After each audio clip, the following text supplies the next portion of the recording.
د لوی بخښونکي سپېڅلي څښتن تعالی په سپېڅلي نامه سلامونه او درناوی. د ډسمبر په لومړۍ نیټه مې چې کومه ویډیو له تاسو سره شریکه کړه نو زه د ملګرو پرې تبصرې او نیوکې کړې وې. نو غواړم په دې ویډیو کې ستاسو د تبصرو او نیوکو ته جوابونه ووایم.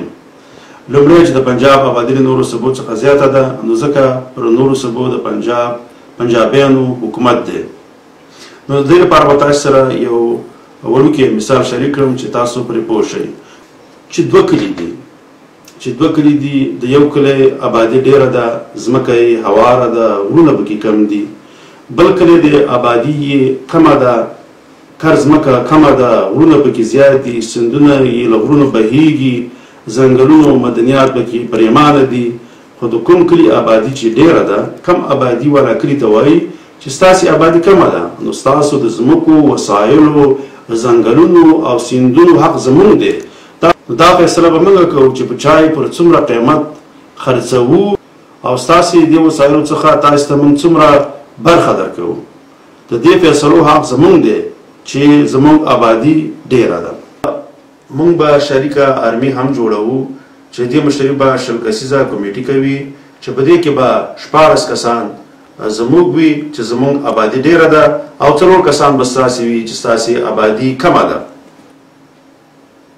نو کله کله د 100 کسیزه کمیټي کې یو کس د وړوکو کلي څخه هم مشر شي. نو دې 100 کسیزه کمیټي کې به چې 14 پکې د زیاتې آبادۍ والا کلي دي خپله فیصله څنګه په دوی ومني.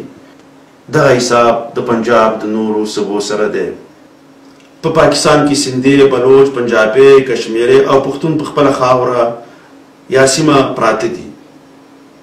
خو فیصلو کول حق د پنجابي آرمي سره دی. اوس به دا موضوع یو څه نوره هم روښانه کړم. لومړی د پاکستان د جوړېدو سره سم انګریزانو د پاکستان واګې د پنجابي آرمي ته ورکړې، ځکه چې د پاکستان د جوړېدو څخه د مخه د برصغیر په انګریزي فوج کې د پنجابیانو برخه ډیره زیاته وه. نو کله چې انګریزانو برصغیر پرېښودو نو پاکستان په نوم یو ملک یا هېواد یې جوړ کړو او پنجابي آرمي ته یې حواله کړو چې زموږ د وتلو وروسته به تاسې زموږ د انګریزي ژبې، زموږ د قانون، زموږ او د امریکې د ګډو مفاداتو خیال ساتئ. نو تاسې به زموږ په خوښه په بلوچستان، سند، بنګال او پښتونخوا حکومت کوئ. دوی په وسایلو به زموږ وروسته ستاسې حق وي.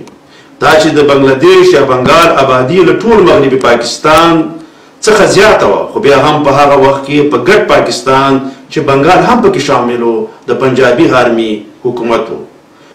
بنګالیانو په هغه وخت کې هم خپله ژبه بنګلا یا بنګالي رسمي کول او ګډ پاکستان ته یو داسې آیین غوښتو چې د پنجابي آرمي د غلامۍ او استحصال څخه یو څه اختیار ترلاسه کړي. بنګالیان په دې پوهېدل چې د انګریزانو له وتو وروسته زموږ قوم، ژبه او وسایل د پنجابي آرمي په کنټرول کې دي، ځکه چې په بنګال پنجابي آرمي پرته ده او واګې هم د پنجابي آرمي په اختیار کې دي. نو کله چې بنګالیانو د بنګالي ژبې د رسمي کېدو او په وسایلو د خپل اختیار غوښتنه وکړه نو دې غوښتنې پنجابي آرمي ډیره په غوسه کړه چې بنګالیانو چې د آبادي لپاره وه د ټول مغربي پاکستان د آبادۍ څخه ډیر دي، نو ولې په خپله خاوره د خپل اختیار غوښتنه وکړه. نو پنجابي آرمي د بنګالیانو د دې غوښتنې په بدل کې ډیر بې ګناه بنګالیان شهیدان کړل. یو ځل دوه ځلې پنجابي آرمي د پنجابي آرمي مشري پښتنو ته هم ورکړې وه. خاص کله چې د بنګالي مسلمانانو قتل عام کوو نو جنرال نیزي ته د پنجابي آرمي کمان په بنګال کې ورکړو چې بنګالیانو ته پښتانه قاتلان او ظالمان وروپېژني.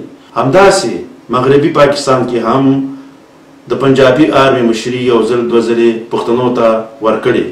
خو د دې مثال داسې دی لکه چې امریکا کې په لومړي ځل یو تورپوستي اوباما ته ولسمشري ورکړه.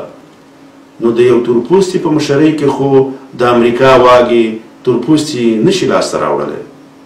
همداسې په هند کې صدراعظم منموهن سینګ شي یا ابو کلام یو مسلمان ولسمشر شي نو دا خو په دې نشوه چې د هند واګې دي د مسلمانانو یا هندوانو سره شوې، بلکې د اقلیتونو په داسې مشرۍ کې لږه کېږي، یا اقلیتونه ډبول کېږي، او بیا د هغه ځای د اکثریتي میډیا چې امریکې کې سپینانو، په هند کې د هندوانو او پاکستان کې د پنجابیانو ده، بار بار هغه لږه کو یا اقلیتونو ته دا ښایي او وایي چې ستاسې د ملک مشري خو ستاسې سره ده، لکه څنګه چې د پنجابي آرمي د پی ټي آی ګوند په قدرت کې راوستو او ډېر وزارتونه ورته ورکړل چې د پنجابي میډیا د لارې پښتانه په دې دوکه کړي چې ګنې مشري خو ستاسې پښتانه کوي.